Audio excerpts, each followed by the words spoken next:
Dobré pivo se v Rakovníku pije už více než 600 let. Pivo Bakalář se vaří klasickým dvourmutovým způsobem z českých sladů, žateckého chmele a vody z vlastních hlubinných studní. Bakalář získal řadu ocenění na prestižních degustačních soutěžích doma i v cizině, protože dobré pivo každý ocení. Bakalář, dobré pivo z Rakovníka.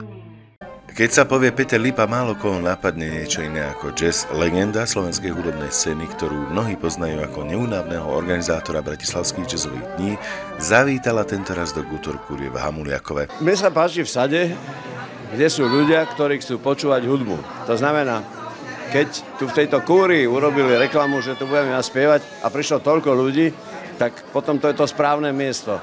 To znamená, už sa mi to musí páčiť, lebo pre mňa sú najdôležitejší diváci. Ja rád spievam pre ľudí a mám radosť, keď im môžem zaspievať moje pesničky a oni sú na ne zvedaví. To je fantastické. To je môj život a tým pádom je všetko v poriadku.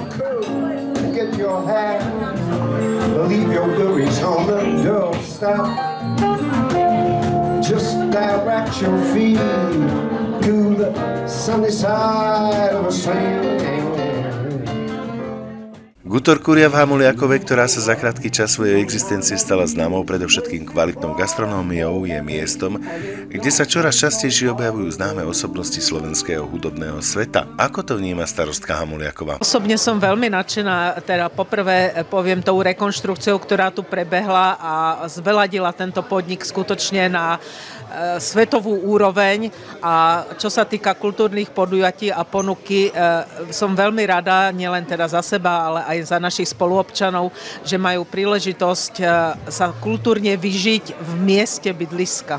Mala som príležitosť ochutnať jedno ja, jedno manžel. Sú to tradičné slovenské pokrmy. Mne osobne veľmi chutilo. Peter Lipa mal vzťah k hudbe už od detských rokov. Okrem spevu sa približne od 12 rokov učil hrať na husle, neskôr trúbku, trombón, na gitaru. Najzvejšie hraval v študentskej kapele Struny, potom v Istropolitane.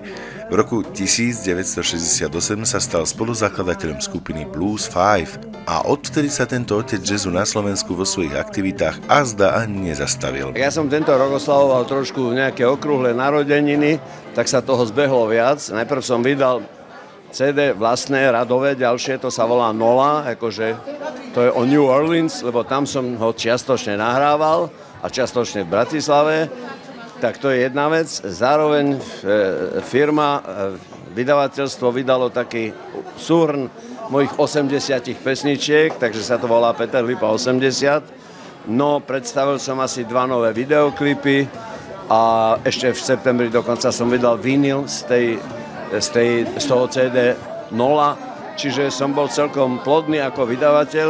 Teraz sa patrí, aby som zase žal nejaké, to som zasial a teraz je pre mňa žatva, lebo chodím a spievam a rozdávam ľuďom hudbu a verím, že oni si to všimnú a že budú ma počúvať a že sa mi oplatí začať si pripravovať ďalšie CDčko, lebo takto vyzerá náš život, že vlastne vždy, keď niečo dokončíme, tak ako keby sme postavili taký míľnik na našej ceste, že toto je hotové a ideme ďalej. Ako keby som stával takú malú diaľnicu vo svojom živote, ale ja chcem, aby bola dokončená. Od roku 1979 je Peter Lipa prezidentom Slovenskej jazzovej spoločnosti, od roku 2001 je členom medzinárodnej poroty, ktorá každoročne udeľuje ceny European Jazz Prize. Dobré pivo se v Rakovníku pije už více než 600 let. Pivo Bakalář se vaří klasickým dvourmutovým způsobem z českých sladů, žateckého chmele a vody z vlastních hlubinných studní. Bakalář získal řadu ocenění na prestižních degustačních soutěžích doma i v cizině, protože dobré pivo každý ocení.